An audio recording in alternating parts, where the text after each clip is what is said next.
হামজা রাদিয়াল্লাহু আনহু যখন ইসলাম তিনি কবুল করেননি, শিকার করে ফিরছিলেন। হামজা রাদিয়াল্লাহু আনহু সিংহ শিকার করতে পারতেন। সিংহ শিকার, চারটাখানি কথা মনে করছে। এরপর তিনি যখন যাচ্ছিলেন তখন এই দাসী হামজা রাদিয়াল্লাহু আনহুকে বললেন যে আপনি যদি দেখতেন কিভাবে আপনার ভাতিজাকে আবু জেহেল অপমান করলো, তাকে গালিগালাজ করলো, তাকে আঘাত করলো, তাহলে আপনি স্থির থাকতে পারতেন না। হামজা রাদিয়াল্লাহু আনহু তখন বললেন, আওয়া ফাআলা হাদা, সে কি সত্যিই কাজ করেছে? সেই দাসী বলল, বেলা ওয়াল্লাহ, আল্লাহর কসম করে বলছে অবশ্যই সেই কাজ করেছে। হামজা রাদিয়াল্লাহু আনহু বাসার দিকে না গিয়ে দারুন নাদওয়া অর্থাৎ মক্কার ওই যেটা কাবা দেখেন সেখানে গেলেন। সেখানে দেখলেন সেখানে আবু জেহেল তার দলবলকে নিয়ে সেখানে দাঁড়িয়ে আছে। হামজা রাদিয়াল্লাহু আনহু ঘোড়া থেকে নেমেই আবু জেহেলের কলার ধরলেন এবং প্রচণ্ড জোরে একটা ঘুষি দিলেন, প্রচণ্ড জোরে। বলে দেয় আবু জেহেল কিন্তু ওই সময়কার মক্কার রাষ্ট্রনেতা, মক্কার গোত্রের সব গোত্রের কিন্তু বনু মাখজুমের সর্দার। হামজা রাদিয়াল্লাহু আনহু এই কাজটা করলেন এবং বললেন, রুদ্দাহা ইন ইসতাতা, তো যদি ক্ষমতা থাকে আমাকে ঘুষি মেরে ফেরত দে। যদি ক্ষমতা থাকে, রুদ্দাহা ইন ইসতাতা, ক্ষমতা থাকলে আমার গালেও একটা মেরে দেখা, কথাটা তো এরকম আর কি। আবু জেহেল কিছু করতে পারলো না। হামজা রাদিয়াল্লাহু আনহু বললেন, ইন্নী উশহিদু আল্লা ইলাহা ইল্লাল্লাহ ওয়া আকুলু মা ইয়াকুল, আমি সাক্ষ্য দিচ্ছি আল্লাহ ছাড়া কোনো মাবুদ নাই, আমার ভাতিজা যা বলে আমিও তাই বলি।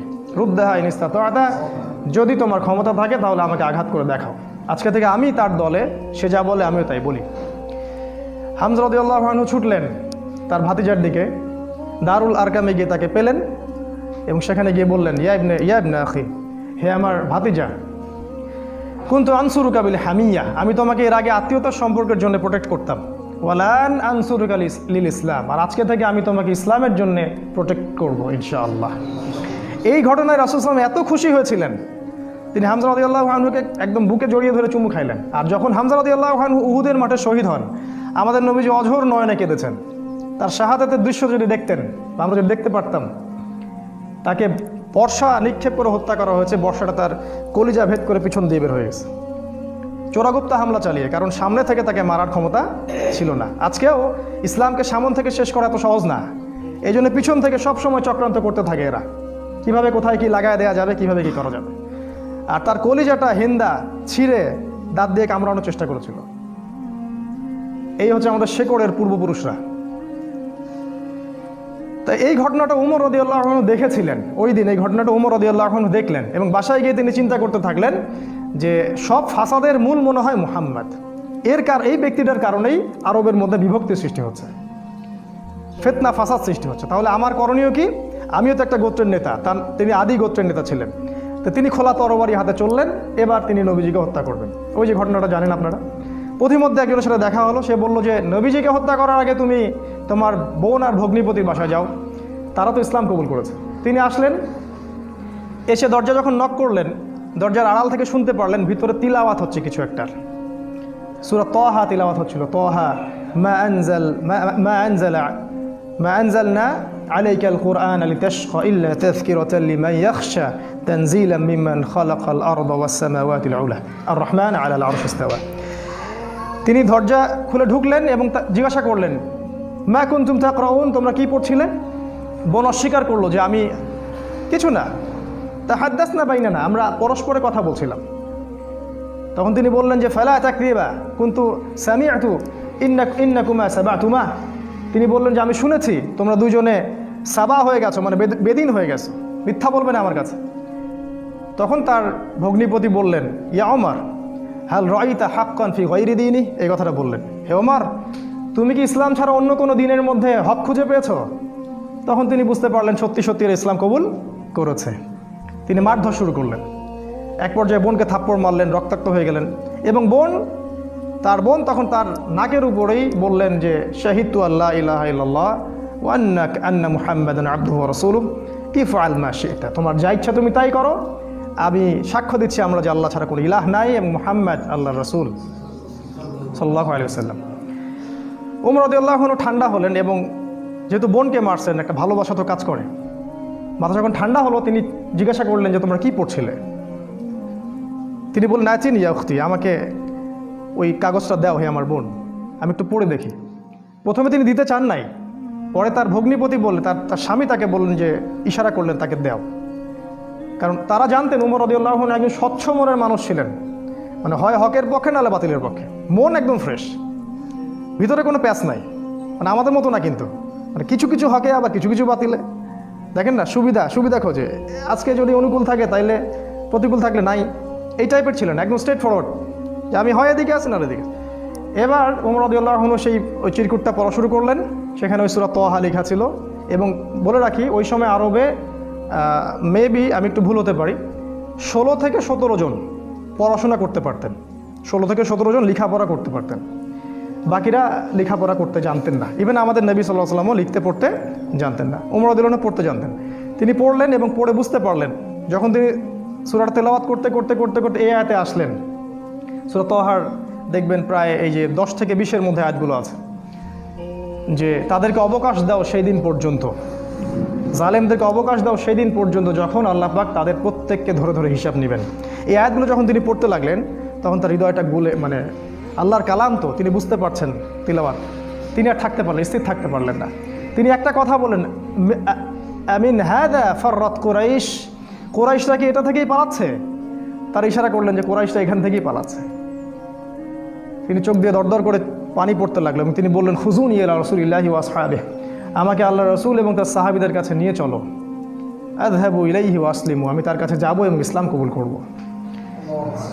তিনি চললেন দারুল আরকামের দিকে, সেখানে ছিলেন হামজা রাদিয়াল্লাহু আনহু, ওই যে কিছুদিন আগে ইসলাম কবুল করছেন। হামজা রাদিয়াল্লাহু আনহু একজনকে পাঠালেন, দরজায় দেখো কে নক করছে। সে গিয়ে দেখলো, সাহাবীর নাম সম্ভবত খাব্বাব রাদিয়াল্লাহু আনহু। তিনি দেখলেন ফুটা দিয়ে যে ওমর ইবনুল খাত্তাব দরজার বাইরে তরোয়াল হাতে আছে। তিনি ভয় পেয়ে গেলেন, ভিতরে এসে বললেন, ক্বাদ জাআ ইবনুল খাত্তাব বিসাইফ, ইবনুল খাত্তাব তরবারি হাতে এসেছে। তখন ওমর, সবাই ভয় পেয়ে গেলেন, আবু বকর সিদ্দিক সহ, যে এবার না জানি কি হয়, কিয়ামত হয়ে যাবে এখানে, কারণ তার প্রচণ্ড রাগ ছিল। তিনি যে কত বড় যোদ্ধা ছিলেন সেটা বদরের মাঠে গেলে বুঝতে পারবেন, বদরের মাঠে আমরা যখন যাবো ইনশাআল্লাহ। তো হামজা রাদিয়াল্লাহু আনহু বললেন, মা লাকুম ক্বাদ ওয়াজিদতুম, তোমাদের কি হয়েছে, তোমরা ভয় পাচ্ছ কেন? ইফতাহু লাহুল বাব, তার জন্য দরজাটা খুলে দাও। লাউ ইউরিদ বিহি খায়রান ইয়াসলিম, সে যদি উত্তম কিছুর জন্য আসে ইসলাম কবুল করবে। আও ইউরিদ গায়রা যালিক ইয়াকুনু কতলুহু আলাইনা হাইয়িনা, আর যদি ও খারাপ কোনো ইন্টেনশন এখানে আসে, ওকে আমরাই ধরে মেরে ফেলে দিব। এই যে হামজা, উনিও কাউকে টেরান না, তুমি এত বড় যোদ্ধা তো কি হয়েছে, আমরাও তোমার চেয়ে কম না। তো তিনি ওমর রাদিয়াল্লাহু আনহুর কলারটা ধরে ভিতরে নিয়ে আসলেন, নিয়ে এসে দরজার সাথে ঠেকিয়ে দিয়ে বললেন যে, আলা তানতাহি হাত্তা ইয়ানজিলাল্লাহু বিকা কারিয়া, আলা তানতাহি হাত্তা ইয়ানজিলাল্লাহু বিকা কারিয়া, তুমি কি ততদিন পর্যন্ত বিরত হবে না যতদিন না আল্লাহ পাক তোমার উপরে কোনো শাস্তি আযাব পাঠাচ্ছেন আসমান থেকে? এইভাবে তিনি ধমক দিলেন আর কি। ওমর রাদিয়াল্লাহু আনহু ঠান্ডা হলেন, কারণ উনি তো ইসলাম কবুল করতে সেখানে আসছেন। এরপর রাসূল সাল্লাল্লাহু আলাইহি ওয়াসাল্লাম সেখানে বের হলেন। তিনি রাসূলের সামনে দাঁড়িয়ে, ওমর ইবনুল খাত্তাব রাসূল সাল্লাল্লাহু আলাইহি ওয়াসাল্লামের সামনে দাঁড়িয়ে বললেন, ইয়া রাসূলুল্লাহ, হে আল্লাহর রাসূল, জিতুকা উমিনু বিল্লাহি ওয়া রাসূলিহি, আমি আল্লাহ এবং তার রাসূলের প্রতি ঈমানদার হয়েই এখানে এসেছি। ওয়া বিমা জিতা বিহি মিন ইনদিল্লাহ, এবং আপনি আল্লাহর পক্ষ থেকে যে কিতাব নিয়ে আসছেন তার প্রতি ঈমানদার হয়েই আমি এখানে আসছি। কালিমা সাক্ষ্য দিলেন, রাসূলকে বুক ভরে বললেন যে, এর আগ পর্যন্ত আমি ইসলামের যে বিরোধিতা করেছি, আজকের পর থেকে আমি ইসলামের পক্ষের শক্তি হয়ে কাজ করবো ইনশাআল্লাহ। আর তোমরা ইসলাম আমার আগে কবুল করে যত নেকি কামাই করেছো, আজকে থেকে ইনশাআল্লাহ আমি তোমাদেরকে টক্কর দিব ইনশাআল্লাহ। তিনি ঘর থেকে বের হয়ে গেলেন, প্রথমে গেলেন আবু জেহেলের বাসায়। আবু জেহেলের বাসায় নক করে বললেন, হাল আলিমতা আন্নী কদ আসলামত, তুমি কি জানো যে আমি ইসলাম কবুল করেছি? বুকের পাঠা দেখছেন, দিন পালন করে বাসায় বলতেই পারে না যে আমি কোরআন সুন্নাহ ফলো করছি, আমি দিন পালন করছি। বাপের ভয়, মায়ের ভয়, সরকারের ভয়, নেতা খেতার ভয়, কত ভয়। আমাদের বাপদাদাই কি আসলে এরকম ছিলেন? তিনি আবু জেহেলের বাসায় গিয়ে বললেন, তুমি কি হাল আলিমতা আন্নী কদ আসলামত, আবু জেহেল তুমি কি জানলা যে আমি ইসলাম কবুল করছি? আবু জেহেল আকাশ থেকে পড়লো, হাল ফাআলতা হাদা, তুমি কি সত্যি এটা করেছো? লা তাফআল, এটা করিও না। ও ভয় পেয়ে যাচ্ছে, কারণ এ তো ইসলামে গেলে খবর আছে আমাদের। তখন উনি চোখ মুখ বড় করে বলেছিলেন, বাল ফাআল, আমি অবশ্যই ইসলাম কবুল করেছি। এরপরে গেলেন ওয়ালিদ বিন মুগিরার বাসায়, ওখানে একই কথা বললেন। তারপর আরেক কাফেরের বাসায় আরেক একই কথা বললেন। এরপর আসলেন কাবা ঘরে। কাবা ঘরে এসে বললেন যে ইয়া আইয়ুহান নাস, হে হে হে লোক সকল, ই'লামু আন্নী ক্বাদ আসলাম, তোমরা জেনে রাখো আমি ইসলাম কবুল করেছি। ওয়া আন শাহিদতু আল্লা ইলাহা ইল্লাল্লাহ ওয়া আন্না মুহাম্মাদুর রাসূলুল্লাহ, আমি সাক্ষ্য দিয়েছি আল্লাহ ছাড়া কোনো মাবুদ নাই, মুহাম্মদ সাল্লাল্লাহু আলাইহি ওয়াসাল্লাম আল্লাহর বান্দা এবং রাসূল। এরপরে লোকজন তাকে মারা শুরু করলো, সবাই তাকে মারা শুরু করলো, পারতেছিল না তার সাথে, তিনি একাই 8-10 জনকে ডিফেন্ড করতেছিলেন। এক পর্যায়ে সেখানে আরও কিছু গোত্রনেতা আসে এবং তাদের মারামারিটা বন্ধ করে দেন। এবার দেখেন, মারামারি বন্ধ করে দিয়ে একজন উমর রাদিয়াল্লাহু আনহুকে বলছিলেন যে আফালা কুনতা কাতামত, ওমর তুমি কি চুপ থাকতে পারতে না? এই যে আমাদের হিকমা আছে না, চুপ থাকো, ওমর তুমি কি চুপ থাকতে পারতে না? তো ওমর ইবনুল খাত্তাব বলছেন, ওয়াল্লাহি লা আকতুমুল হাক্কা ওয়া হুয়া আলামু, যখন আমি সত্য জেনেছি আল্লাহর কসম করে বলছি আমি সত্যকে গোপন রাখবো না। লাউ ফাররিকান্নাল হাক্কা মিনাল বাতিল কামা ফাররাকাল্লাহু বাইনাল লাইলি ওয়ান নাহার, আমি সত্যকে মিথ্যা থেকে আলাদা করে দিব, ঠিক যেমন করে আল্লাহ রাত থেকে দিনকে আলাদা করে দেন। সুবহানাল্লাহ। এই ঘটনার পরে তার নাম হয়েছে আল ফারুক, পার্থক্যকারী। যেমন করে মিরাজের ঘটনার পর আবু বকর সিদ্দিকের নাম হয়েছে কি? সিদ্দিক। প্রত্যেকটার পিছনে একটা ঘটনা আছে, পড়তে হবে, এগুলো জানতে হবে। আপনি ওই রাজ্যে বিচরণ করবেন তখন ইনশাআল্লাহ। এবার ইসলাম শক্তিশালী, কারণ বড় বড় দুজন নেতা আমাদের পক্ষে। মনে করেন পুতিন আমাদের পক্ষে, মনে করেন ওই আরও বড় বড় কিছু নেতা আমাদের পক্ষে। এখন ইসলাম শক্তিশালী, তাদের কাছে ক্ষমতা আছে, লোকজন জলবল আছে, আর অর্থ সম্পদ আছে।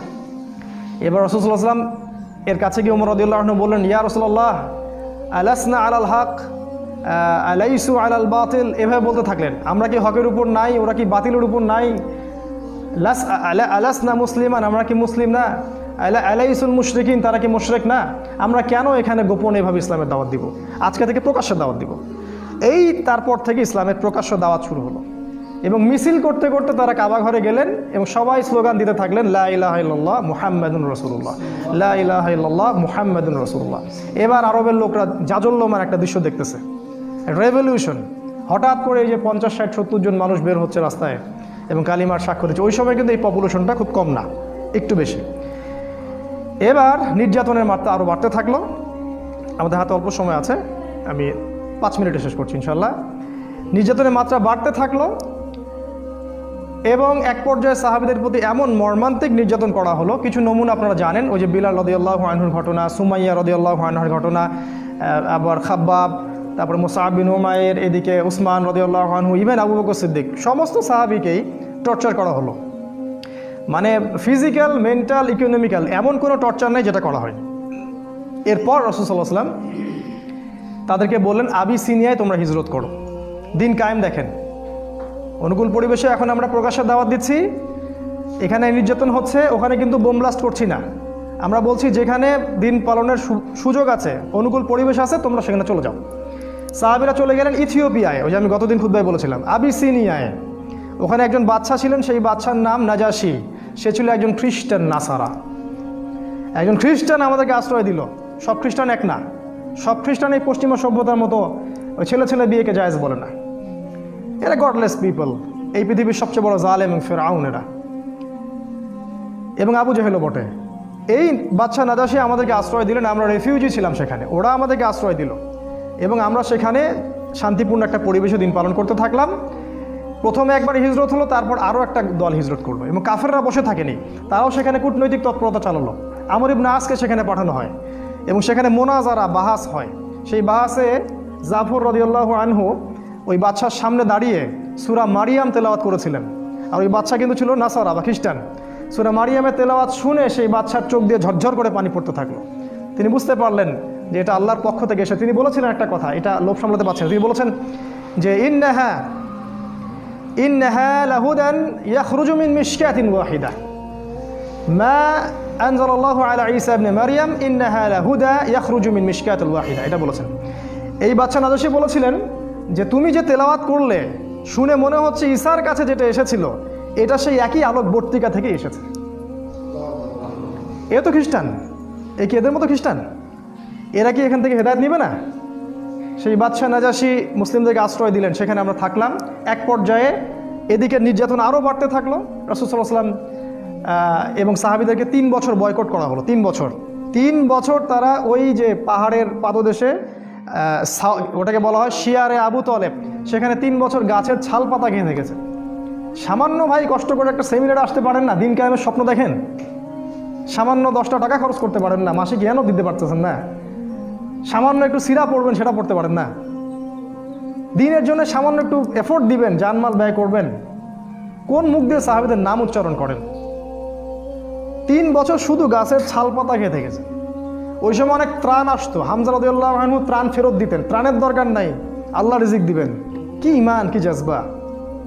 আমাদের বাপদাদা সবাই, আমাদের শেকড়, আমাদের গায়ে তাদেরই রক্ত আছে, কিন্তু কোনো না কোনোভাবে উপমহাদেশ ইসলাম তারা প্রচার করেছেন। যাই হোক, এবার এই বয়কটটা যখন উঠে যায়, তখন রাসূল সাল্লাল্লাহু আলাইহি ওয়াসাল্লাম তায়েফে হিজরত করলেন। সেখানে ঘটনা আপনারা জানেন, সেখান থেকে তাকে মারধর করে বের করে দেওয়া হয়, তিনি আবার মক্কায় চলে আসেন। এবার মক্কায় তিনি যখন স্টে করলেন, নবুয়তের 10, 11 আর 12 এই 3টা বছর শেষ করছি আমি। 10, 11, 12 এই 3টা বছরে মদিনা যে ইয়াসরিব থেকে প্রথমে 6 জন, তারপরে 12 জন, তারপরে 73 জন, পরপর 3 বছরে 3টা গ্রুপ আসলো। প্রথমে 6 জন, তার নেতৃত্বে ছিলেন আসাদ বিন জোরারা, তারপরের বছর 12 জন, তারপরের বছর 73 জন, আর 2 জন নারী, মোট 75 জন। এই 75 জন এসে রাসূলের কাছে বায়াত করলেন। বায়াত করে রাসূলকে বললেন যে আপনি মদিনায় হিজরত করেন। এবার রাসূল সাল্লাল্লাহু আলাইহি ওয়াসাল্লাম সাহাবীদেরকে নিয়ে মদিনায় হিজরত করলেন। আর মদিনায় হিজরত করার পরে সেখানে ইসলামিক স্টেট বা খিলাফা স্টেট কায়েম হলো। তারপরে দিন কিভাবে কায়েম হলো সেটা আমরা ইনশাআল্লাহ সালাতের পর শিখবো ইনশাআল্লাহ। জাযাকুম। আসসালামু আলাইকুম রাহমাতুল্লাহ। বিসমিল্লাহি আউয়ালুহু ওয়া আখিরুহু, আলহামদুলিল্লাহ। প্রশংসা সেই আল্লাহ পাকের জন্য, যিনি আমাদেরকে মাগরিবের সালাতের পর আবারও বসার তৌফিক দান করেছেন। সবাই বলি আলহামদুলিল্লাহ। হৃদয়ের অন্তঃস্থল থেকে দরুদ পাঠ করি আমাদের প্রিয় নবী মুহাম্মদ রাসূলুল্লাহ সাল্লাল্লাহু আলাইহি ওয়াসাল্লামের প্রতি। আল্লাহুম্মা সাল্লি আলা মুহাম্মদ, আল্লাহুম্মা বারিক আলা মুহাম্মদ। মাগরিবের সালাতের আগ পর্যন্ত আমরা যতটুকু আলোচনা করেছিলাম মদিনায় হিজরত পর্যন্ত। হিজরতের যে মূল ঘটনাটা, সেই ঘটনাটা হচ্ছে যে ইয়াসরিব বা মদিনা থেকে প্রথমে 6 জন যুবক মক্কায় আসেন হজের মৌসুমে। হজ কিন্তু তখনও ছিল, মানে এই হজ সিস্টেম না, বিকৃত হজের সিস্টেম। কারণ তারা দাবি করতো যে আমরা ইব্রাহিম আলাইহিস সালামের রিলিজিয়ন ফলো করি। মক্কার কুরাইশরা এটা দাবি করতো আমরা ইব্রাহিমই দিন ফলো করি, এই জন্য তারা হজও কিন্তু করতো। এখনও দেখবেন, এখনও যারা মুশরিক আকীদা লালন করে তারাও কিন্তু বছর বছর হজ উমরা ঠিকই করে। তো এটা নতুন কিছু না। তো এই হজের মৌসুমে ইয়াসরিব থেকে প্রথমে 6 জন যুবক এই মক্কায় আসে হজ করতে, যারা আগে শুনেছিল যে শেষ জামানায় একজন নবী আসবেন। এই যে শেষ জামানা সম্পর্কে সচেতনতা, এটা নতুন কিছু না, এটা সবাই করেছে আগে যুগে যুগে। ইহুদিরা খুঁজে খুঁজে বেড়াতো যে কবে নবী বের হবে, আমরা কবে তার কাছে বায়াত নিব। যখন দেখলো নবী ইসমাইল আলাইহিস সালামের বংশ থেকে আসছে, তখন তারা আর সেখান থেকে বায়াত নিল না, উদ্ধত অহংকার করলো। অথচ আমরা কিন্তু ওদের কাবা বাইতুল মাকদাসকে কেন্দ্র করে দীর্ঘদিন নামাজ পড়েছি। এটা বোঝানোর জন্য যে একই সোর্স থেকে সব নবী এসেছেন। যাই হোক, এই 6 জন যুবকের নেতৃত্ব দিয়েছিলেন আসাদ বিন জুরারাহ রাদিয়াল্লাহু আনহু নামে একজন সাহাবী। তিনি রাসূল সাল্লাল্লাহু আলাইহি ওয়াসাল্লামের সাথে দেখা করলেন 6 জন সাহাবীকে সাথে নিয়ে। আমাদের নবীজি সাল্লাল্লাহু আলাইহি ওয়াসাল্লাম কোরআন পাঠ করে শোনালেন, তাদেরকে ইসলামের দাওয়াত দিলেন এবং এই 6 জন ইসলাম কবুল করলেন আলহামদুলিল্লাহ। এই প্রথম মদিনা থেকে কেউ এসে ইসলাম কবুল করলো। এর আগ পর্যন্ত দেখলেন দীর্ঘ 10 বছর কত চড়াই উতরাই আমাদেরকে পার হতে হলো। এদিকে কাফেরদের নির্যাতন কিন্তু ব্যাপক হচ্ছিল। বয়কট করেছে 3 বছর, তার পরের বছর খাদিজা রাদিয়াল্লাহু আনহা মারা যান, একই বছর চাচা আবু তলেবও মারা যান, মাত্র 3 দিনের ব্যবধানে সম্ভবত। এবং এতে করে নির্যাতন আরও বেড়ে যায়, ওখানে থাকা আমাদের জন্য কষ্টকর হয়ে যায়। তখন নবীজি চাচ্ছিলেন হিজরত করার জন্যেই, আল্লাহ পাকের আদেশের অপেক্ষা করছিলেন। এই জন্য প্রথমে তিনি আবিসিনিয়ায় পাঠিয়েছেন সাহাবীদেরকে, তারপর নিজে গিয়েছেন তায়েফে। আপনারা জানেন তায়েফ থেকে তাকে রক্তাক্ত হয়ে ফিরে আসতে হয়। তায়েফবাসী ইসলাম কবুল করেনি। সেখানে 3 জন ভাই ছিল, আব্দে ইয়ালাইল, আব্দে মাসউদ আর হাবিব বিন আমর।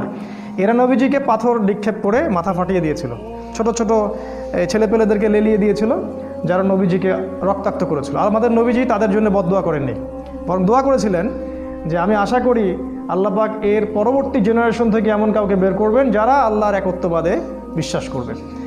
একটা তথ্য দিয়ে রেখে আপনাদেরকে, আবু হুরায়রা রাদিয়াল্লাহু আনহু কিন্তু ওই তায়েফবাসীরই সন্তান। যদি নবীজি ওই দিন বদদোয়া করতেন তাহলে আমরা আজকে আবু হুরায়রা রাদিয়াল্লাহু আনহুকে পেতাম না। তার কাছে কিন্তু আসমান, এই যে আপনার পাহাড় পর্বতে ফেরেশতাকে পাঠানো হয়েছিল। পাহাড় পর্বতে ফেরেশতা থাকে, এই কথা আমাদের গডলেস ওয়ার্ল্ড বিশ্বাস করবে না, এডুকেশন সিস্টেম সেকুলার কনসেপ্ট আর বিশ্বাস করবে না। তো আমরা ওদেরকে বলি তোমরা গেট লস, তোমরা এখানে দূর হবে এখান থেকে। পাহাড় পর্বতে ফেরেশতা যখন এসেছিলেন বলেছিলেন আল্লাহ পাক আপনার সাথে তায়েফবাসী যা করেছে আল্লাহ পাক দেখেছেন, আপনি যদি চান 2 পাহাড়কে পিষে একদম তায়েফকে শেষ করে দিব। নবীজি বললেন আমি চাই, আল্লাহ পাক ওদেরকে হেদায়েত দান করুন। সুবহানাল্লাহ। তো যাই হোক, এরপরে নবীজি হিজরতের অপেক্ষা করছিলেন, এই সময় ঘটনাটা ঘটে। 6 জন ইয়াসরিবের যুবক আসেন, তারা ইসলাম কবুল করেন। তারপর তাদেরকে আবার নবীজি পাঠিয়ে দেন, মদিনায় পাঠিয়ে দেন, বলেন তোমরা ওখানে দাওয়াতি কাজ করতে থাকো। পরের বছর মানে নবুয়তের এটা ছিল 10ম 11তম বর্ষে তারা আরও 6 জনকে সাথে নিয়ে আসে। দেখেন দিন কায়েম কেমন করে হচ্ছে। প্রথমে গোপন দাওয়াত, তারপরে প্রকাশ্য দাওয়াত, তারপরে একদম যখন আমাদের জনবল বেশি হয়ে গেল, মানে বড় বড় নেতা খেতা মানুষ টাইপের সবাই আমাদের দলে চলে আসলো, তখন আমরা আরও মানে কি বলবো ফ্রিকোয়েন্সির সাথে দাওয়াত দিয়ে শুরু করলাম। এবং যত ফ্রিকোয়েন্ট দাওয়াত হবে তত নির্যাতন বেশি হবে, এটাই সুন্নাহ। এটা হতে থাকলো। এক পর্যায়ে হিজরত করলাম, বয়কট করলো, সোশ্যাল বয়কট, অর্থনৈতিক বয়কট, সব কিছু করলো। তারপরে আমরা হিজরতের জন্য অপেক্ষা করছিলাম। এই 12 জন, এই পরের বছর আরও 6 জন, 6 যোগ 6 মোট 12 জনকে তারা নিয়ে আসলেন। এই 12 জনের সাথে নবী সাল্লাল্লাহু আলাইহি ওয়াসাল্লাম একজন সাহাবীকে মদিনায় পাঠালেন। বিখ্যাত সেই সাহাবী, তার নাম হচ্ছে মুসআব বিন উমাইর রাদিয়াল্লাহু তাআলা আনহু। তিনি প্রচণ্ড রকম ধনীর দুলাল ছিলেন, ইসলামের জন্য সব ছেড়ে দিয়েছিলেন। যখন উহুদের মাঠে তাকে শহীদ করা হয় তখন তাকে কবর দেওয়ার মতো একটা জামা পর্যন্ত পাওয়া যায়নি, তাকে ঘাস দিয়ে ঢেকে কবর দেওয়া হয়েছে। আমরা যারা দায়ী তার কি মুসআব বিন উমাইর? বাংলাদেশে লক্ষ লক্ষ এই যে সিজনে বক্তব্য হবে, এরা কি সবাই মুসআব বিন উমাইর? আলাদা জিনিস। এই দায়ী ইসলামের ইতিহাসের প্রথম দায়ী। কুইজ আসবে আপনাদের, অনেক সময় জিজ্ঞাসা করে অনেকে, দেখবেন ইসলামের ইতিহাসে প্রথম দায়ীকে, এই মুসআব বিন উমাইর রাদিয়াল্লাহু আনহু। তাকে নবীজি পাঠালেন এই 12 জনের সাথে মদিনায়। এবার তিনি গিয়ে মদিনার ঘরে ঘরে দাওয়াত দিতে থাকলেন। আর মদিনায় ছিল আওস এবং খাজরাজ, 2টা গোত্র আপনারা জানেন। মদিনায় ছিল আওস এবং খাজরাজ, এর পাশাপাশি কিছু ইহুদি ছিল, বনু নাজির, বনু কোরাইজা, আর কি একটা কি জানি বনু কাইনুকা, মাশাআল্লাহ জাযাকাল্লাহ। এই 3টা গোত্র ছিল ওই মদিনায়। আর কিছু কিছু মুশরিকও ছিল। এই মুশরিকরা পরে মুনাফিক হয়ে যায় আর কি, আব্দুল্লাহ বিন উবাইয়ের অনুসারী। তো তিনি ঘরে ঘরে দাওয়াত দিতে থাকলেন এবং মাশাআল্লাহ আল্লাহ পাক দাওয়াত কবুল করলেন। এবং আস্তে আস্তে আস্তে আস্তে প্রায় 70-75 জন মানুষ ইসলাম কবুল করলেন মাশাআল্লাহ। প্রত্যেকেই এই মুসআব বিন উমাইর রাদিয়াল্লাহু আনহুর মাধ্যমে ইসলামের হেদায়েতটা পেলেন। চিন্তা করেন তাকে আল্লাহ পাক কিয়ামতের মাঠে কি নেকিটা দিবেন ইনশাআল্লাহ। এবার ওখানে হিজরত করার পটভূমি রচিত হলো। মানে এমন কোনো জায়গায় যাওয়া যাবে না দিনের ব্যাপারটা নিয়ে হিজরত করে যেখানে আমাদের লোকাল সাপোর্ট নাই। প্রতিটা জায়গায় আপনি একটা দলিল পাবেন। একটু ঠান্ডা মাথায় চিন্তা করেন, দেখেন নবী কীভাবে দিন কায়েম করেছেন। ওখানে লোকাল সাপোর্ট পেলাম, আওস এবং খাজরাজ তারা ইসলাম কবুল করলো। এবার নবুয়তের 13তম বর্ষে এই 75 জন, 73 জন পুরুষ আর 2 জন নারী। যদি জিজ্ঞাসা করি ভাইয়া 2 জন নারীর একজনের নাম বলো, হয়তো বলতে পারবেন না। জানা উচিত ছিল। ক্যাটরিনা কাইফকে তো সবাই চিনে, তাই না? সাকিবের স্ত্রীর নাম জানে, নুসাইবা, একজনের নাম হচ্ছে নুসাইবা রাদিয়াল্লাহু আনহা, তিনিও উহুদের মাঠে যুদ্ধ করেছেন বীর বিক্রমে। আরেকজনের নাম আসমা, তিনিও মাশাআল্লাহ একজন বলিষ্ঠ সাহাবী ছিলেন। ইনি আবু বকর সিদ্দিকের মেয়ে না, আরেকজন। তো এই 2 জন নারী আর 73 জন পুরুষ রাসূলের কাছে আসলেন নবুয়তের 13তম বর্ষে। এবার এই বায়াত হচ্ছে। বায়াত তো বোঝেন, আমাদের এই মানে দল সংগঠন বা পীর মুরিদির বায়াত না, এটা বায়াত 2টা ক্ষেত্রে হয়, এক নবীর হাতে অথবা ইসলামী রাষ্ট্রপ্রধানের হাতে। এই 2টা সেক্টরে বায়াত হয়েছে ইসলাম, অন্য কোনো সেক্টরে বায়াত হয়নি। At the same time Abu Bakr Siddique বায়াত নিচ্ছেন, অন্য সাহাবীরাও বায়াত নিচ্ছেন, এমন কোনো ঘটনা নাই। ইসলামী স্টেটের খলিফা যিনি হবেন তার হাতে আপনি বায়াত নেবেন, জনগণ মৌখিক স্বীকৃতি দিবে। আর নবীর হাতে সবাই হাতে হাত রেখে বায়াত নিতেন, মহিলারা বাদ দিয়ে। বায়াত কিসের উপর হলো? 6টা বিষয়ের উপরে। বিষয়গুলো একটু বলি। 1 নাম্বার, তারা আল্লাহর নবীর হাতে বায়াত করলেন হাতে হাত রেখে যে আমরা আপনার কথা শুনবো এবং মানব। যারা অ্যাসোসিয়েশন করতে চান, ফাউন্ডেশন করেন বা দিন কায়েম করতে চান, ছোট স্কেলে হোক আর বড় স্কেলে হোক, যেই নেতা হোক না কেন, সে হাবশি গোলামও হোক না কেন, সে যদি কোরআন এবং সুন্নাহ অনুযায়ী আপনাদেরকে পরিচালিত করে, তার কথা আপনাকে শুনতে হবে, মানতে হবে। প্রথম বায়াতের এটা সেক্টর ছিল। আমরা হাতে হাত রেখে বায়াত করতে বলিনি, শিক্ষাটার কথা বলছি। না হলে কোনো অ্যাসোসিয়েশন, কোনো সংগঠন, কোনো ফাউন্ডেশন বা কোনো দাওয়াতি কাফেলা টিকবে না, অসম্ভব। শ্রবণ আনুগত্য নাই, সামি'না আতা'না নাই, টিকবে না। 2 নাম্বার, তারা বায়াত করেছিলেন যে আমরা সুখে অথবা দুঃখে, সচ্ছল অসচ্ছল উভয় অবস্থায় আল্লাহর পথে দান করব, ব্যয় করব। চিন্তা করেন, 3 নাম্বার বলেছে আমরা সৎ কাজের আদেশ করব। 4 নাম্বার অসৎ কাজে নিষেধ করব। 5 নাম্বার সত্য প্রচারে নিন্দুকের নিন্দার পরোয়া করব না। চিন্তা করতে পারেন কি বিষয়ের বায়াত হচ্ছে। সত্য প্রচারে কারো নিন্দার পরোয়া আমরা করব না। 6 আমরা আপনাকে হে নবী এমনভাবে প্রোটেক্ট করব, মানে হেফাজত করব মদিনায় ইনশাআল্লাহ, যেভাবে আমরা আমাদের স্ত্রী সন্তানদেরকে হেফাজত করি। এই 6টা বিষয়ের উপর তারা হাতে হাত রেখে বায়াত করলেন এবং তারা জিজ্ঞাসা করলেন যে ইয়া রাসূলুল্লাহ এগুলা করলে আমরা কি পাবো? রাসূল সাল্লাল্লাহু আলাইহি ওয়াসাল্লাম বলেন আল জান্নাহ, তোমরা জান্নাত পাবে। এবার নাজিল হলো সূরা তাওবার 111 নম্বর আয়াত, ওই যে নিশ্চয়ই আল্লাহ মুমিনদের জান মাল ক্রয় করেছেন এই জান্নাতের বিনিময়ে। এই হলো আয়াতের পটভূমি। ইন্নাল্লাহা আশতারা মিনাল মুমিনিনা আনফুসাহুম ওয়া আমওয়ালাহুম বিআন্না লাহুমুল জান্নাহ।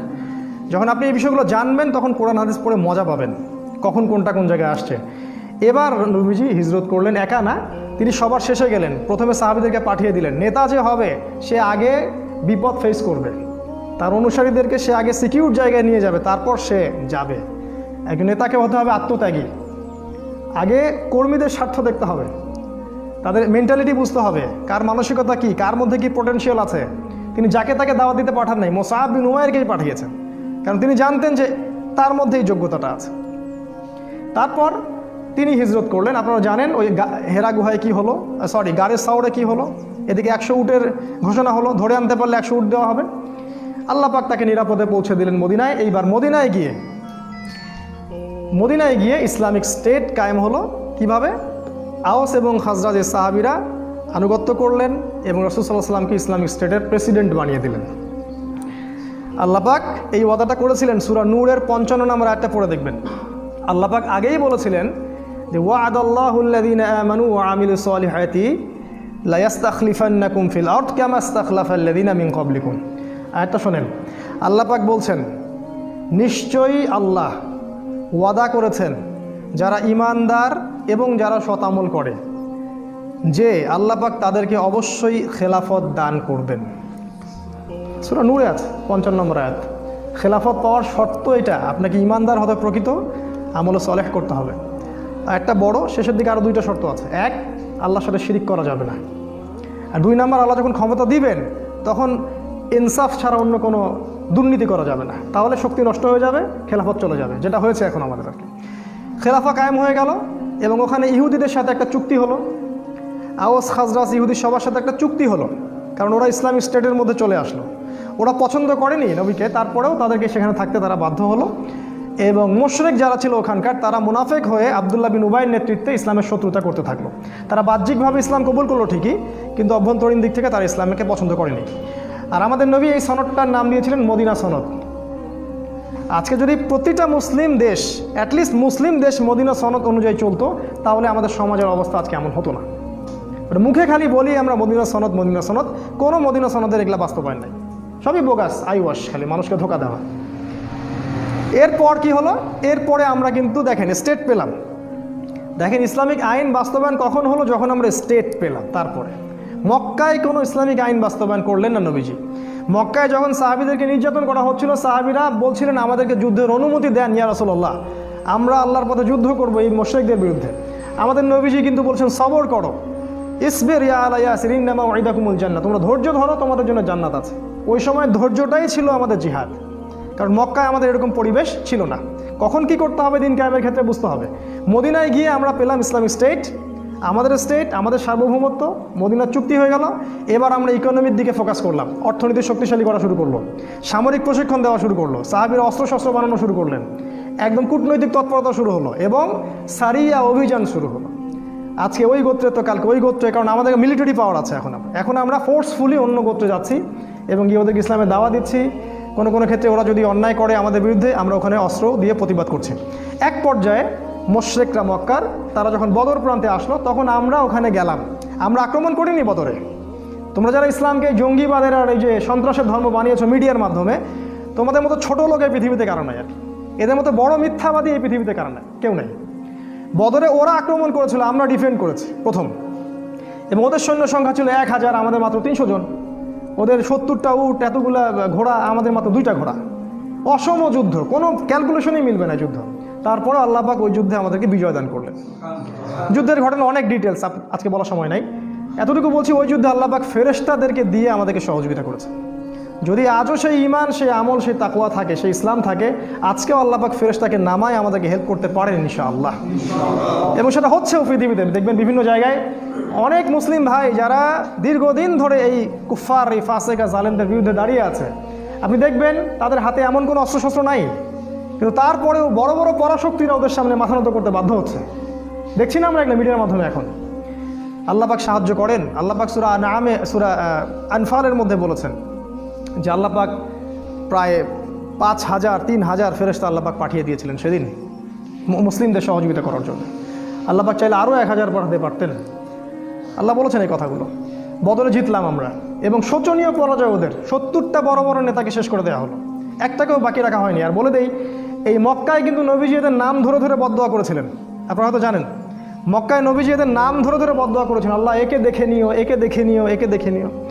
তাই আজকে যারা ইসলামের বিরুদ্ধে শত্রুতা করছেন বা আলেম ওলামাদেরকে ঢুকাচ্ছেন ভিতরে, তাদের বদদোয়া খুব খারাপ জিনিস। এই বদদোয়া থেকে বেঁচে থাকবেন। আপনার মসনদ গুঁড়া গুঁড়া হয়ে যাবে ওদের বদদোয়ায়। আপনাদের মসনদ, অহংকার, এই যে জুলুমের ভিত্তিতে গড়া এই সাম্রাজ্য একটা বদদোয়া চুরমার হয়ে যাবে ইনশাআল্লাহ। আলেম ওলামাকে এইভাবে কষ্ট দিবেন না। আজকে এগুলো বলার কেউ নাই, বলতে হচ্ছে আমাদেরকে। নবী সাল্লাল্লাহু আলাইহি ওয়াসাল্লাম নাম ধরে ধরে দোয়া করেছিলেন, সবগুলো লাশ বদরের কূপে পাওয়া গেছে। আপনারা জানেন, ছোট ছোট কচি কাঁচা সাহাবি, বয়স 12, 13, 14, এরা আবু জেহেলের গলা কেটে হত্যা করেছে। আব্দুল্লাহ বিন মাসউদ তার গলাটা নিয়ে এসে রাসূলের সামনে দিয়ে দিয়েছেন, এই যে আবু জেহেলের মাথা, শেষ, সব বড়াই দম্ভ শেষ, জাহান্নামে চলে গেল। এর পরের বছর তারা উহুদে আসলো প্রতিশোধ নিতে। এবারও আমরা যুদ্ধে জিতছিলাম, গুটিয়ে নিচ্ছি আমি। এবারও কিন্তু আমরা যুদ্ধে প্রায় জিতেই গিয়েছিলাম।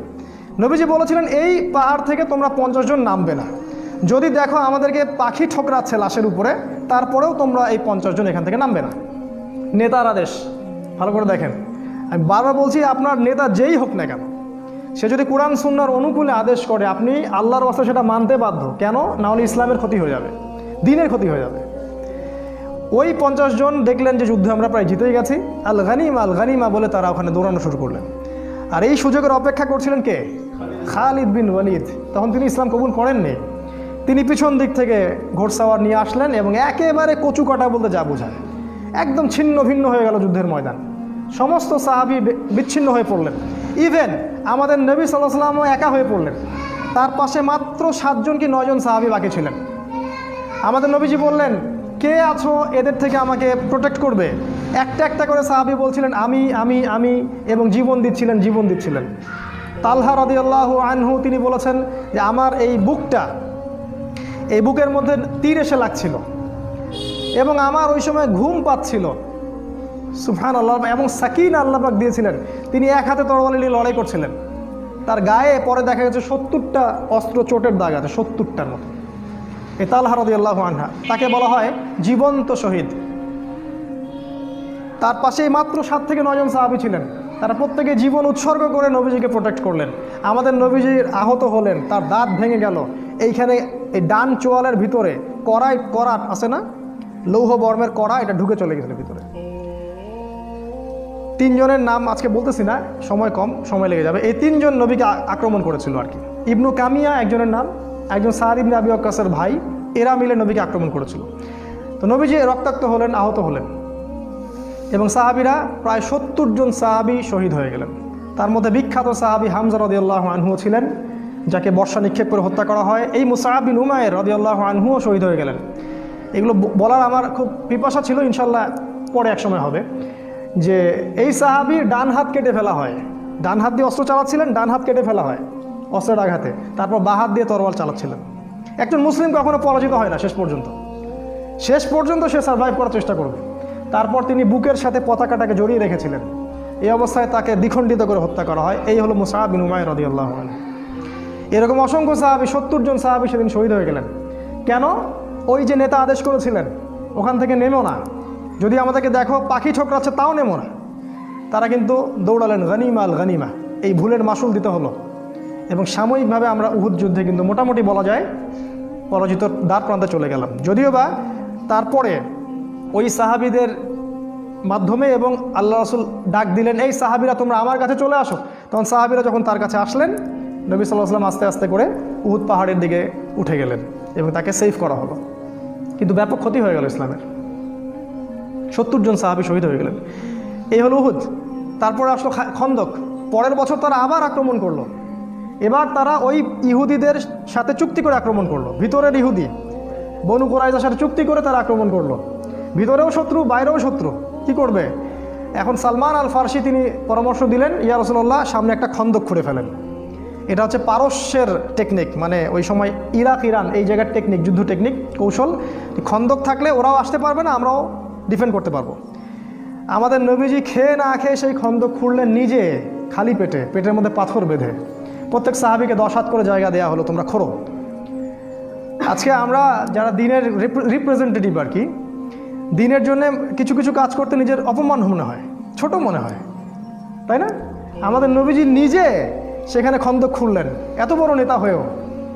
আজকে আমাদের অপমান ফিল হয় দিনের জন্য কাজ করতে। দিনের কোনো কাজই ছোট না। এবং ওই সময় অনেক মোজেজা দেখা গেল, নবীজির বরকতে খাবার বেড়ে গেল, অনেক ঘটনা ঘটেছে আর কি। যাই হোক, ওরা আক্রমণ করলো, কিন্তু ওরা কিছু করতে পারলো না, কারণ খন্দক ছিল। এই প্ল্যানটা খুব মাস্টার প্ল্যান ছিল। এই টেকনিকটা আরবের কেউ তখন দেখে নাই, প্রথম দেখা হলো। আর সালমান আর ফার্সিকে আল্লাহ রসুল একজন বুকে জড়িয়ে ধরলেন। তিনি বলেন, সালমান মিন আহলি বাইত, সালমান আজকে থেকে আমার পরিবারের একজন। সুবহানাল্লাহ, চিন্তা করছেন, সালমান আমার পরিবারের একজন আজকে থেকে। এই জন্য শিয়ারা তাকে নিয়ে একটু বেশি বাড়াবাড়ি করে আর কি। এই জন্য বুঝবেন, এখন বুঝবেন জিনিসগুলো। তারপরে এবার সেখানে একজন বিখ্যাত সাহাবী ছিলেন, সাদ ইবনে মুআজ রাদিয়াল্লাহু আনহু। তার একটা কথা ছিল, এই কথাটা বলে আমি আগাচ্ছি। তিনি বলেছিলেন, ইয়া রাসূলুল্লাহ, আপনি যুদ্ধ করেন, আমরা মুসাকে তার কম যা বলেছিল আমরা কখনো আপনাকে সেটা বলবো না। আপনি যদি আমাদেরকে নিয়ে সমুদ্রে ঝাঁপাতে চান, আমরা আপনার সাথে সমুদ্রেও লাফ দিতে প্রস্তুত আছি। পাবেন এরকম অনুসারী? এখন এরকম মুসলিমরা পাবেন? এই সাদ বিন মুআজ রাদিয়াল্লাহু আনহুকে এই খন্দকের যুদ্ধে শহীদ করা হয়। এবং তিনি দোয়া করেছিলেন, আল্লাহ, মুশরিকদের সাথে যদি কোনো যুদ্ধ বাকি থাকে আমাকে জীবিত রেখো। তিনি শহীদ হলেন এবং শহীদ হওয়ার আগে বললেন যে আজকের পর থেকে মুশরিকরা আমাদেরকে আর আক্রমণ করবে না, কারণ আমি আল্লাহর কাছে দোয়া করেছিলাম যদি মুশরিকদের সাথে কোনো যুদ্ধ বাকি থাকে আল্লাহ আমাকে আপনি বাঁচিয়ে রাখেন। আজকে আমি শহীদ হচ্ছি, তার মানে এরপর থেকে ইসলাম আরও সামনের দিকে যাবে, আর ওরা আমাদেরকে আক্রমণ করতে পারবে না। এবং তাই হলো। এরপর থেকে তারা আর আমাদেরকে আক্রমণ করতে পারলো না। এরপর থেকে সব কাউন্টার অ্যাটাক শুরু হলো এবং আমরা এবার অফেন্সিভলি অ্যাটাক করা শুরু করলাম। আগে আমরা ডিফেন্স করছিলাম, এবার আমরা অ্যাটাক করা শুরু করলাম। আস্তে আস্তে আরবে বিভিন্ন গোত্রগুলো আমরা আস্তে আস্তে করতলগত করলাম। এবং 6ষ্ঠ হিজরিতে গিয়ে নবী সাল্লাল্লাহু আলাইহি ওয়াসাল্লাম হুদাই ওই যে ওমরা করতে যেতে চাইলেন, তারা পথ আটকে দিল। এবং ওখানে খালিদ বিন ওয়ালিদ অন্যান্য সাহাবী, ওই সময় তারা মানে কুফার ছিলেন, তারা পথ আটকে দিল। সেখানে চুক্তি হলো, হুদাইবিয়ার চুক্তি, 10 বছর আমরা লড়াই করব না, আমাদের কেউ আপনাদের ওখানে গেলে আপনারা ফিরিয়ে দিবেন, আপনাদের কেউ আসলে আমরা ফিরিয়ে দিব না, ইত্যাদি। সবগুলোতে নবীজি বললেন, ঠিক আছে, তোমরা যা বলবা তাই। কারণ নবীজি জানতেন কোনো মুসলিম মুরতাদ হয়ে তোমাদের দলে যাবে না, যদি আসে তাহলে তোমাদের থেকে আমাদের এখানে আসবে। এবং তিনি চাচ্ছিলেন, দেখেন মাস্টার প্ল্যানটা ছিল এই নবীজির মাস্টার প্ল্যান। দিন কায়েম মানে আপনাকে মাস্টার প্ল্যান করতে হবে, একদম বড় প্ল্যান, ছক কষে আপনাকে প্ল্যান মাফিক যেতে হবে। সেটা হলো নবীজি চাচ্ছিলেন আগে বড় শক্তিটার সাথে আমরা চুক্তিবদ্ধ হই, তারপরে আমি ছোট ছোট সবগুলোকে দেখে নিব। কারণ ছোট ছোট কারা? মদিনার মুনাফেক, ওই বনু কুরাইজা, বনু কাইনুকা, বনু নাজির, এদেরকে দেখতে হবে, কারণ এরা আমাদের খুব ক্ষতি করছে। ইহুদি হচ্ছে একটা সবচেয়ে বি ক্লাস একটা জাত আর কি। এবার নবীজি যখন মুশরিকদের সাথে 10 বছর চুক্তি হয়ে গেল, তিনি নিশ্চিত হয়ে গেলেন এরা আর আমাদেরকে এখন আক্রমণ করবে না, চুক্তিবদ্ধ আছি আমরা। এবার তিনি খায়বার অ্যাটাক করলেন কাউকে না জানিয়ে। ইভেন তার স্ত্রীকেও তিনি বুঝতে দিলেন না যে কালকে সকালে আমি আক্রমণ করতে যাচ্ছি। দেখেন কি মাস্টার প্ল্যান। এবং খায়বারের পতাকা দিলেন তিনি আলী রাদিয়াল্লাহু আনহুর হাতে। এবং তিনি বললেন যে কালকে আমি এমন একজনের হাতে পতাকা দিব যাকে আল্লাহ ভালোবাসেন, তার রসুলও ভালোবাসে। সুবহানাল্লাহ।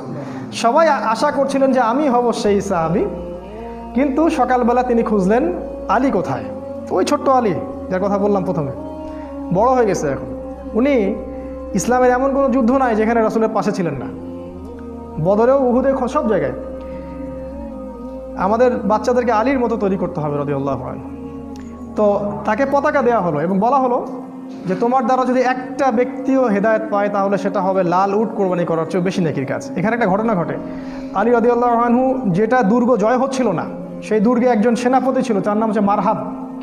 এই মারহাব এত বড় যোদ্ধা ছিল যে একাই সে 10-20 জনের সাথে লড়তে পারত। আলী রাদিয়াল্লাহু আনহু তার সামনে দাঁড়িয়ে বললেন, আমার মা আমার নাম রেখেছে হায়দার। এবার দ্বন্দ্বযুদ্ধ শুরু হলো। ও প্রচণ্ড আক্রমণ করলো। মানে ইতিহাসের বইগুলোতে এসেছে যে আলী রাদিয়াল্লাহু আনহু ঢালটা হাত থেকে পড়ে যায়। আর আলী রাদিয়াল্লাহু আনহুকে আল্লাহ পাক ওই সময় এমন শক্তি দেন যে হাত দিয়ে তিনি বাঁ হাত দিয়ে লোহার কপাটটা খুলে ঢাল হিসেবে ব্যবহার করেছিলেন। সুবহানাল্লাহ। এবং তার একটা কোপ এই মারহাবের মাথা থেকে শুরু করে একদম পা পর্যন্ত বডিটা পুরো দ্বিখণ্ডিত হয়ে গেল এবং তরোয়ালটা মাটিতে গেঁথে গেল। এইভাবে মারহাবকে নিহত হতে হয় এবং আলী রাদিয়াল্লাহু আনহুর মাধ্যমে এই দুর্গটা জয় হয়, নামুস দুর্গ। পরে দেখবেন এবার খায়বার বিজয় হয়ে গেল। খায়বার বিজয়ের পর প্রচুর সম্পত্তি পেলাম আমরা, গনিমতের মাল, এবং মুসলিমদের মধ্যে যারা দরিদ্র ছিল সবার ইকোনমিক অবস্থা ভালো হয়ে গেল। আল্লাহর পথে জিহাদ করবেন না, কখনো অর্থনৈতিক স্বাবলম্বিতা আসবে না। শুধু ওই ধার ঋণ আর ওই করে আমাদের চললে হয়তো হবে না। যেদিন থেকে এই উম্মাহ জিহাদ ছেড়ে দিয়েছে ওই দিন থেকে আমরা আজকে দাস হয়ে গেছি। এক সময় যারা আমাদেরকে ট্যাক্স দিত, জিজিয়া দিত, আমাদের শেল্টারে বড় হতো, এরাই আজকে আমাদেরকে ঋণ দেয়, লোন দেয়। ওদের লোনে আমরা রাষ্ট্র চালাই, আর সব দেয় চড়া সুদে। মানে সুদ খাওয়াবে আপনাকে এই কারণে যাতে আপনার দোয়া কবুল না হয়। আমি আজকে একটা হাদিস পড়েছি, 1 মিনিট, আমি এটা আগে কখনো পড়িনি। সেটা হচ্ছে সুদখোরদেরকে আমি শুধু সতর্ক করার জন্য বলছি, যারা রিবার সাথে সম্পৃক্ত থাকবে এবং বিনা তওবায় মারা যাবে, আল্লাহ পাক তাদেরকে যে শাস্তিটা দিবেন কিয়ামতের মাঠে সেটা হচ্ছে, দেখেন, তাদের পেটটা ফুলে থাকবে উঁচু, এবং ফেরাউনের যে অনুসারীরা ছিল, ফেরাউনের অনুসারীরা, এই তথ্যটা আমি আগে পাইনি, ফেরাউনের অনুসারীরা জাহান্নামে এই সুদখোরদেরকে মারিয়ে মারিয়ে মারিয়ে জাহান্নামে যাবে। ফেরাউনের অনুসারীদের পায়ের তলে এদেরকে পিষ্ট করে জাহান্নামে দেওয়া হবে। কত বড় মানে অপমানজনক শাস্তি! কারণ কি? কারণ এই রিবার মাধ্যমে পুরো বিশ্বে একটা ফেরাউনি অর্থনৈতিক দাসত্ব সৃষ্টি করা হয়েছে। একই জিনিস ফেরাউন যা করেছে, রিবার মাধ্যমে এটা তাই করা হয়েছে। তো এবার সচ্ছলতা চলে আসলো। তারপরে দেখেন, এবার নবী সাল্লাল্লাহু আলাইহি ওয়াসাল্লাম পররাষ্ট্রনীতি শুরু করলেন।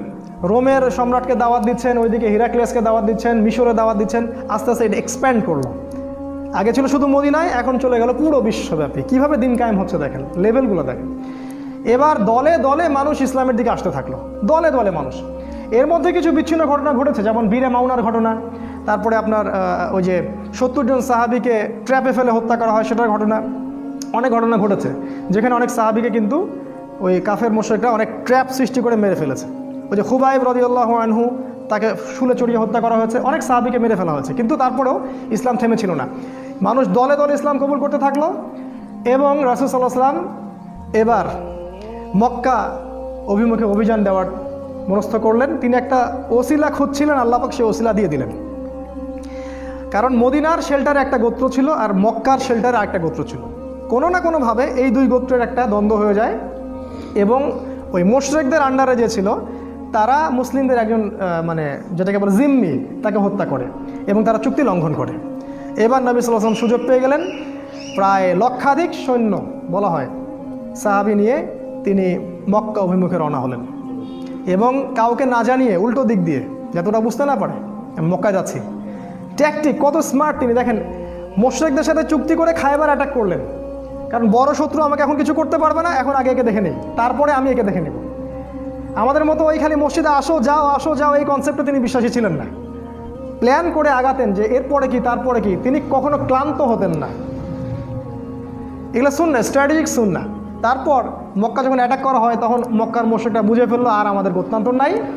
এবার আবু সুফিয়ান পর্যন্ত এসে কি করলো জানেন তো? আবু সুফিয়ান পর্যন্ত এসে নতজানু হয়ে ইসলাম কবুল করলো। কিন্তু প্রথমে কবুল করতে চায়নি, পরে কিন্তু কবুল করলো নতজানু হয়ে। এবং রাসূল সাল্লাল্লাহু আলাইহি ওয়াসাল্লাম বিনা যুদ্ধে পুরো মক্কাটাকে জয় করলেন। আমাদের নবী রাহমাতুল্লিল আলামিন মক্কার প্রতিটা মানুষকে মাফ করে দিলেন। তবে তিনি এক শ্রেণীর মানুষকে মাফ করেন নাই। কাবার গেলাফ ধরা অবস্থায় তাকে হত্যা করা হয়েছে। তারা কারা? যারা নবীজিকে গালি দিয়ে কবিতা লিখে কষ্ট দিয়েছিল, তাদেরকে তিনি মাফ করেননি। আর আজকে আমরা বাক স্বাধীনতার নামে আমাদের প্রিয় নবী মুহাম্মদ সাল্লাল্লাহু আলাইহি ওয়াসাল্লামের শানে, তার সম্মানে, তার ইজ্জতে আঘাত করি আর দাবি করি যে আমরা বড় মুসলিম কান্ট্রি, 90% মুসলিমের দেশ। সুবহানাল্লাহ। আল্লাহ পাকের কাছে দোয়া করে আল্লাহ পাক এদের মসনদকে গুড়িয়ে দেন, ধ্বংস করে দেন। যাদের নবীকে গালি দেওয়ার পর যাদের হৃদয়ে আঘাত লাগে না, যাদের কষ্ট হয় না, নিজের বাবাকে গালি দিলে কষ্ট লাগে, নবীকে গালি দিলে কষ্ট লাগে না, তাদের জন্য বদদোয়া ছাড়া আমাদের ভিতর থেকে দোয়া আসে না। কিছু করার নাই, মাফ করবেন, দোয়া আমাদের ভিতর থেকে আসে না, কারণ নবীর প্রতি আপনি রেসপেক্ট দেখাতে পারেননি। আমাদের নবী সবাইকে মাফ করে দিলেন, আনতুমুত তুলাকা, তোমরা সবাই আজকে ক্ষমাপ্রাপ্ত, তোমাদেরকে মাফ করে দিলাম। কিন্তু কাবার গেলাফ ধরা অবস্থাতেও তিনি ওই রাসূলকে গালি দানকারী ওই ব্যক্তিকে হত্যা করলেন, গলা কেটে ফেললেন, তাকে মাফ করলেন না। এবার ইসলাম দেখেন মক্কা, শুধু মদিনায় না, পুরো মক্কা জাজিরাতুল আরবে প্রতিষ্ঠা হয়ে গেল। এরপর তিনি তায়েফে আক্রমণ করলেন। ওই যে তায়েফ, যারা তাকে বের করে দিয়েছিল, দেখেন আজকে ফল না পেলেও দিনের কাজের ফল আপনি আগামীতে পাবেন। এত অধৈর্য হওয়ার কিছু নাই, এত অধৈর্য হবেন না। তায়েফবাসী তাকে বের করে দিল, তিনি পরে ওই তায়েফ অ্যাটাক করলেন, সেখানে আবার ইসলামের পতাকা প্রতিষ্ঠিত হলো। এরপর তিনি হুনাইন অ্যাটাক করলেন, হুনাইন, সেখানে কিন্তু সাহাবীদের মধ্যে একটা চেতনা ছিল যে আমরা জিতবো। আল্লাহ পাক ওই যুদ্ধে কিন্তু ওদেরকে একটা শিক্ষা দিয়েছেন। সূরা তওবায় দেখবেন সাহাবীরা বলেছিল আমরা আজকে সংখ্যায় অনেক, আমাদেরকে কে হারাতে পারবে। কিন্তু ওই সময় পদস্খলন হলো এবং অল্প কিছু হুনাইনের সৈন্য কাফের, তারা কিন্তু মুসলিমদেরকে একটা ছিন্ন ভিন্ন অবস্থা করে ফেলল। এটাকে শিক্ষা কি? কখনো সংখ্যা এগুলো নিয়ে গর্ব করতে নাই। কাম মিন ফিআতিন কলিলা গালাবাত ফিআতান কাসীরা, কতই না ক্ষুদ্র দল বড় বড় দলের উপর বিজয়ী হয়েছে। প্রতিটা যুদ্ধে আমরা ছিলাম অল্প সংখ্যক। আমাদের শক্তি ঈমান থেকে আসবে। আরবিতে একটা প্রবাদ আছে, এটা বলি, লোভ সামলাতে পারছি না। আল ইয়াদু লা ইয়াহমিলুস সাইফ আল কলবু ইয়াহমিলুহু, আরবিতে বলে যে হাত তরোয়ারি ধারণ করে না, তরোয়াল কলব ধারণ করে। মানে কলিজা লাগে তরোয়াল ধরতে, হাত লাগে না। এটা হচ্ছে বাংলা কথা আর কি। তো যে সংখ্যা আধিক্য, এগুলো আমাদের পাওয়ার না, আমাদের পাওয়ার ঈমান, তাকওয়া এবং তাওহীদ ও সুন্নাহ। এবার হুনাইনও আমাদের আন্ডারে চলে আসলো। দেখেন পুরো জাজিরাতুল আরবে আমাদের আন্ডারে চলে আসলো। এবার বিদায় হজ হলো, নবীজি সবার সামনে ভাষণ দিলেন। বিদায় হজের ভাষণ নিয়ে আলাদা খুতবা দেওয়া যাবে, এত বিশাল এবং শিক্ষণীয় ভাষণ। তিনি সমস্ত শিরক, সমস্ত যে বেদাত, সমস্ত দুর্নীতি, পাপাচার, সুদ পায়ের তলে পিষ্ট করে দিলেন এবং পুরো আরবের মধ্যে ভাই ভাই ভ্রাতৃত্ব ছড়িয়ে দিলেন। তিনি বললেন আজকে থেকে অনারবের উপর কোনো অধিকার নাই, আরবের উপর কোনো কর্তৃত্ব নাই, লালের সাদার উপর কোনো কর্তৃত্ব নাই, সাদার কালোর উপর কোনো কর্তৃত্ব নাই। কুল্লুকুম মিন আদম, তোমরা সবাই আদম সন্তান, ওয়া আদম মিন তুরাব, এবং আদম মাটির সন্তান। ইসলামী ভ্রাতৃত্ব প্রতিষ্ঠা হলো, পুরো জাজিরাতুল আরব ইসলামের করতলগত হলো। এরপর আপনারা জানেন আবু বকর সিদ্দিক, ওমর, উসমান, আলী, আরও অনেক সময় চলেছে। ইভেন এই 1914 আগ পর্যন্ত খেলাফতের একটা সেল ছিল অটোম্যানদের মাধ্যমে। আর আজকে আমরা বিগত 100 বছর থেকে আমাদের অবস্থা মনে হচ্ছে আমরা মিসকিন, আমরা এতিম, আমাদের কেউ নাই, আমরা দুর্বল, আমাদের অর্থ নাই, অস্ত্র নাই, নেতা নাই। না, আমরা আজকে এই আলোচনাটা এই জন্যে করলাম যাতে করে আপনারা শিকড় চিনতে পারেন। নবী সাল্লাল্লাহু আলাইহি ওয়াসাল্লাম এভাবে দাওয়াতি কাজ করে দিন কায়েম করেছেন। এটা হচ্ছে ইকামতে দ্বীনের সুন্নতি পদ্ধতি। শেষ করার আগে এতটুকু বলবো যে দেখেন, নবী সাল্লাল্লাহু আলাইহি ওয়াসাল্লামের সুন্নাহ এখনও আছে, আল্লাহ পাকের কিতাব কোরআন এখনও আছে, সে আল্লাহর ফেরেশতারা জীবিত আছেন, সে আল্লাহ পাক জীবিত আছেন। আমরা ইসলাম যারা ধারণ করি আমরাও এখনও মাঠে আছি। আমরা আল্লাহ পাককে ছেড়ে কাকে, কোন অদৃশ্য শক্তিকে ভয় করছি এই দিনের পথে বিজয়ের কাফেলায় অংশগ্রহণ করার বদলে? সে আল্লাহ এখনও জীবিত, সেই কোরআন সুন্নাহ আমাদের কাছে আছে। আজও যদি সেই ঈমান আমাদের কাছে থাকে, ইনশাআল্লাহ আবারও এই পৃথিবীতে খেলাফা কায়েম হবে ইনশাআল্লাহ। যেটা আল্লাহ পাক জানিয়েছেন আমাদেরকে তার নবীর মাধ্যমে, আগামী দিনগুলোতে ইনশাআল্লাহ আবারও জেরুজালেম থেকে সেই খেলাফা প্রতিষ্ঠিত হবে ইনশাআল্লাহ। ট্যাকটিক অ্যাপ্লাই করতে হবে, রাসূলের সুন্নাহ ফলো করতে হবে, যখন যে পরিবেশ পরিস্থিতি সেই অনুযায়ী কাজ করতে হবে। প্রথমে গোপন দাওয়া, দেন প্রকাশ্য দাওয়া, অনুকূল পরিবেশ, প্রয়োজনে হিজরত, ইসলামিক স্টেট, যুদ্ধ, জিহাদ, সামরিক প্রশিক্ষণ, সব কিছুই এর অন্তর্ভুক্ত। খালি একটা দিকে ফোকাস করলে দিন কায়েম কখনোই হবে না। আল্লাহ পাক আমাদের সবাইকে এই আলোচনাটাকে বোঝার তৌফিক দান করুন, আল্লাহুম্মা আমিন। আমাদের সবার মাঝে রাসূলের সুন্নাহকে জাগ্রত করুন, আমাদেরকে কোরআন এবং সুন্নাহর চেতনায় আল্লাহ পাক বলিয়ান করুন এবং আমাদেরকে আল্লাহর জন্যে, আল্লাহর দ্বীনের জন্যে আমাদের জান, মাল, সময়, শ্রম যা আছে সব কিছু ব্যয় করে দিন প্রচার ও প্রতিষ্ঠা এবং ইকামতের দিনের কাজে আল্লাহ পাক আমাদেরকে নিবেদিত প্রাণ করে দিন, আল্লাহুম্মা আমিন। আকুলু কওলি হাযা আস্তাগফিরুল্লাহ লি ওয়া লাকুম ওয়া লিসাইরিল মুসলিমিন। যারা এই সেমিনারটা অ্যারেঞ্জ করেছেন, যারা অনেক শ্রম দিয়েছেন, কষ্ট করেছেন, তাদের সবাইকে আমরা জাযাকুমুল্লাহ খায়রান